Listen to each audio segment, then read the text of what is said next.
Kisah Sapi dan Kerbau. Wazir bercerita kepada putrinya, Syahrazad, bahwa pada zaman dahulu kala, ada seorang saudagar yang kaya raya. Ia memiliki banyak harta dan hewan ternak. Ia memiliki seorang istri dan beberapa anak. Allah Subhanahu wa Ta'ala pun memberikannya pengetahuan tentang bahasa hewan, termasuk bahasa burung. Tempat tinggal saudagar itu sangat subur. Di rumahnya, dia memelihara seekor keledai dan sapi jantan. Pada suatu hari, sapi mendatangi kandang keledai. Ia menemukan tempat keledai itu bersih karena selalu disapu dan tanahnya basah karena selalu disiram. Tempat makanan keledai tampak berisi gandum yang sudah disaring, serta jerami yang kering dan tampak empuk. Keledai sedang tertidur dengan penuh kenyamanan. Sapi kemudian kembali ke kandangnya. Pada waktu-waktu tertentu, keledai dinaiki oleh majikannya untuk suatu keperluan, kemudian dikembalikan ke kandangnya. Pada suatu hari, sang saudagar mendengar sapi berbicara kepada keledai. "Sungguh menyenangkan keadaanmu," kata sapi kepada keledai. "Sementara aku sedang kepayahan, engkau justru sedang menikmati istirahatmu sambil menyantap gandum yang halus. Dan mereka selalu melayanimu. Pada waktu-waktu tertentu, engkau dinaiki oleh majikanmu dan dikembalikan lagi ke kandang, sedangkan aku terus-menerus berada di sawah atau di penggiling gandum." Apabila engkau dibawa ke sawah dan mereka meletakkan alat pembajak di punggungmu, maka berbaringlah dan jangan bangkit, sekalipun mereka memukulmu, balas keledai. Kalaupun engkau bangun, juga segeralah kembali berbaring. Jika mereka mengembalikanmu ke kandang dan memberikan kacang buncis untukmu, janganlah dimakan. Bersikaplah seolah-olah engkau tidak berdaya, tidak bisa makan dan minum selama 1 atau 2 hari atau bahkan sampai 3 hari. Dengan begitu engkau akan dapat beristirahat, memulihkan tenaga dan menghilangkan rasa penat. Saat itu sang saudagar mendengar percakapan kedua hewan peliharaannya dengan penuh perhatian. Ketika buruh tani yang biasa mengiring hewan untuk membajak sawah mendatangi kandang sapi dengan membawa makanan, sapi memakannya sedikit. Pagi itu buruh tani menggiring sapi ke sawah. Namun ia mendapati sapi itu dalam keadaan tidak berdaya dan segera melaporkannya kepada sang saudagar. "Bawalah keledai untuk membajak sawah sebagai ganti sapi hari ini," suruh saudagar itu kepada para buruh tani. Kemudian buruh tani menggiring keledai ke sawah untuk membajak sawah seharian. Pada sore hari, keledai dikembalikan ke kandangnya. Melihat kedatangan keledai, sapi segera mengucapkan terima kasih atas kebaikannya karena ia dapat beristirahat dari rasa penat. Keledai tidak menjawab ucapan terima kasih dari sapi. Ia bahkan merasa sangat menyesal telah memberikan solusi atas keluhan sapi. Pada hari kedua, datang lagi buruh tani dan mengambil keledai untuk dipekerjakan di sawah. Keledai berada di sawah hingga sore hari. Ketika tiba waktu pulang, keledai dikembalikan ke kandangnya dalam keadaan lecet pada punggungnya. Tubuhnya pun terlihat sangat lemah. Sapi memperhatikan keadaan keledai, serta menyampaikan rasa terima kasih bahkan memuji-mujinya. "Biasanya aku tetap berada di kandang, beristirahat dengan nyaman.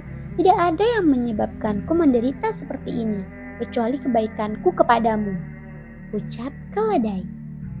Ketahuilah, aku akan menasehatimu tentang suatu perkara.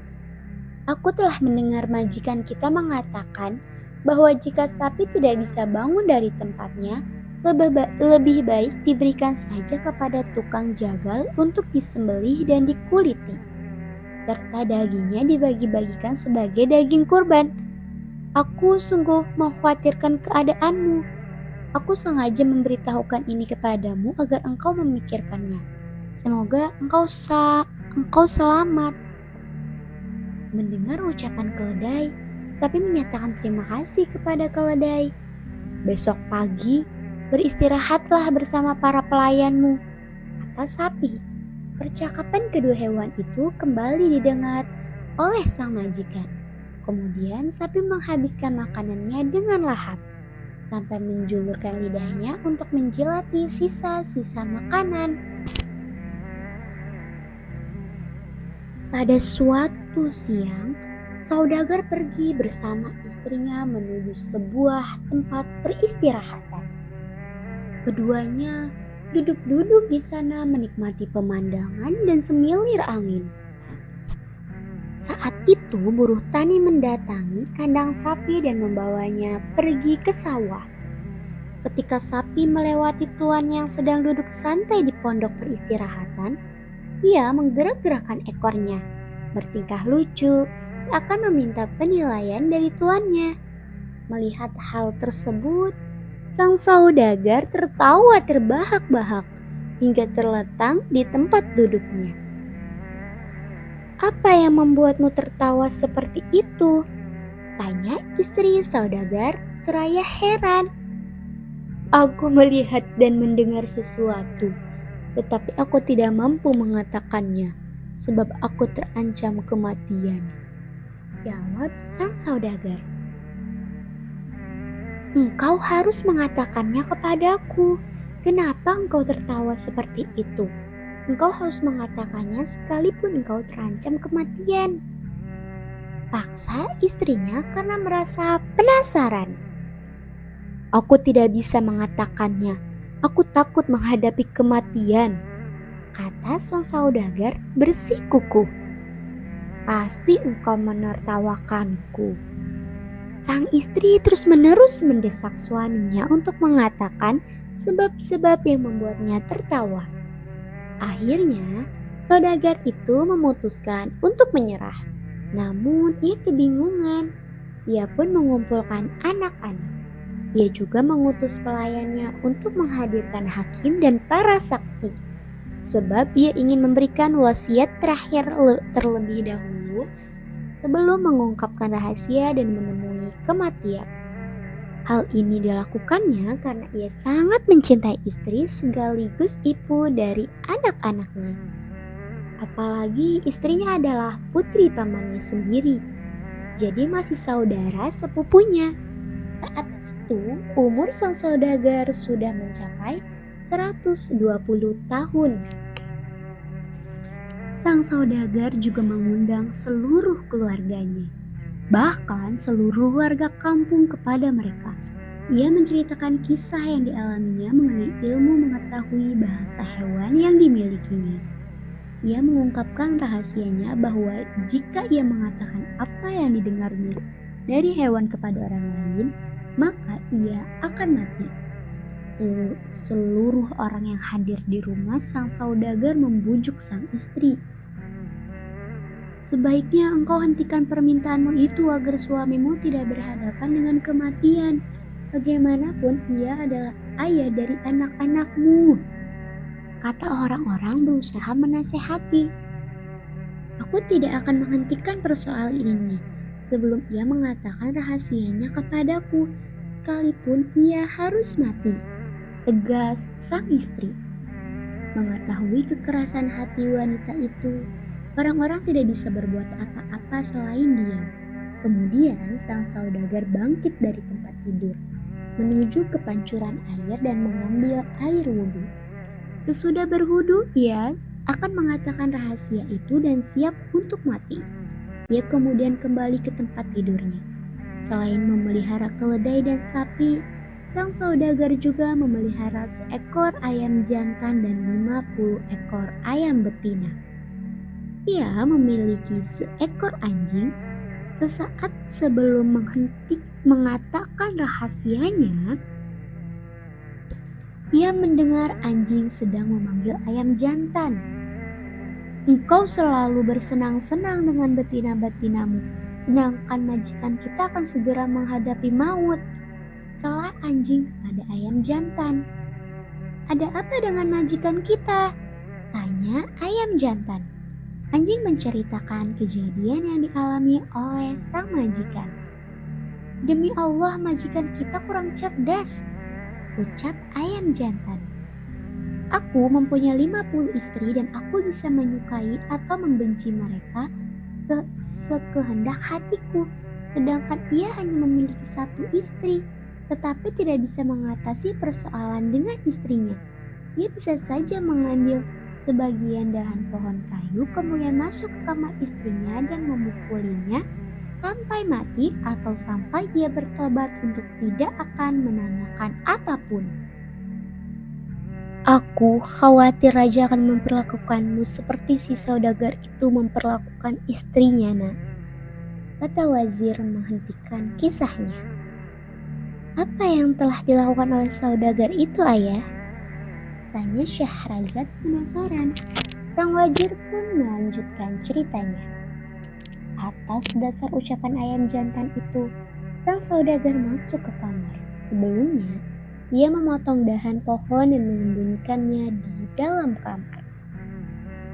Masuklah ke dalam kamar, agar aku bisa mengatakan rahasiaku dan tidak ada seorang pun yang menyaksikan selain dirimu. Setelah itu, aku siap untuk mati. Pinta sang saudagar kepada istrinya. Wanita itu pun masuk ke dalam kamar mengikuti suaminya. Sang saudagar mengunci pintu kamar dengan segera memukuli istrinya sampai pingsan.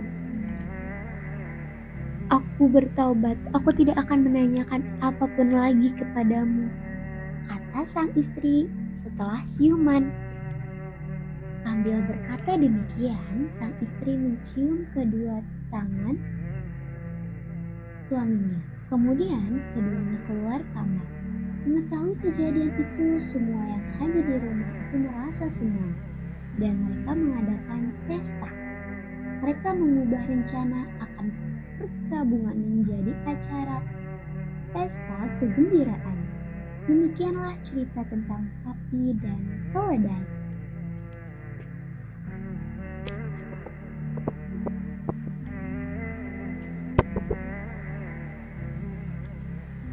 Hal itu memang sudah seharusnya terjadi, kata Syahrazad setelah mendengarkan cerita dari ayahnya.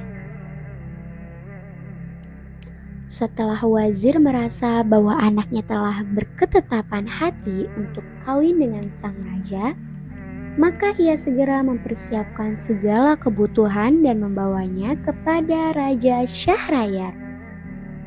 Sebelumnya, Syahrazad telah berpesan kepada adiknya, Dunyazad, jika aku telah menghadap raja, aku akan mengutus pengawal untuk menjemputmu, kata Syahrazad kepada Dunyazad.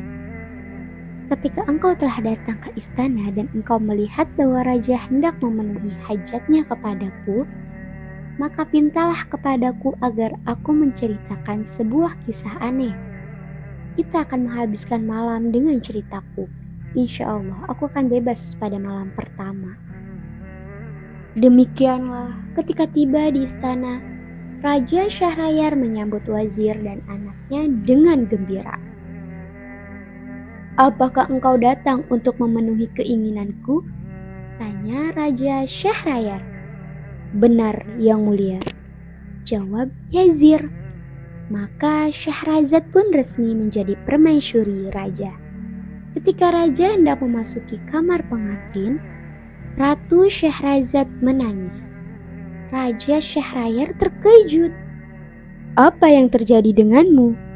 Tanya Raja Syahrayar. Yang Mulia, hamba mempunyai adik perempuan. Hamba ingin mengucapkan selamat berpisah kepadanya, jawab Ratu Syahrazad sambil sesegukan.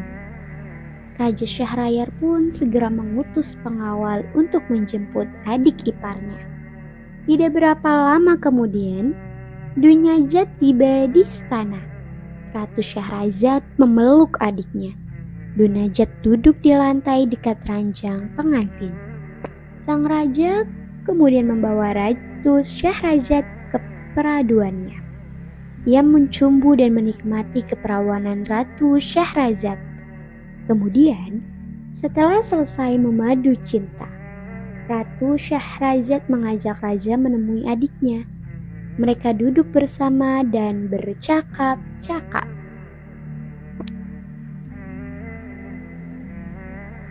Demi Allah, sudahilah kiranya kakak menceritakan sebuah kisah kepada kami, sekedar menunggu rasa kantuk menjelang.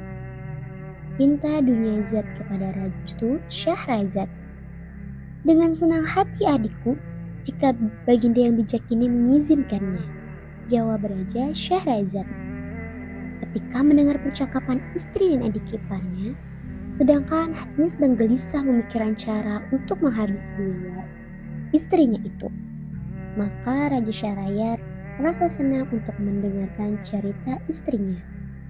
Maka Ratu Syahrazad pun bercerita.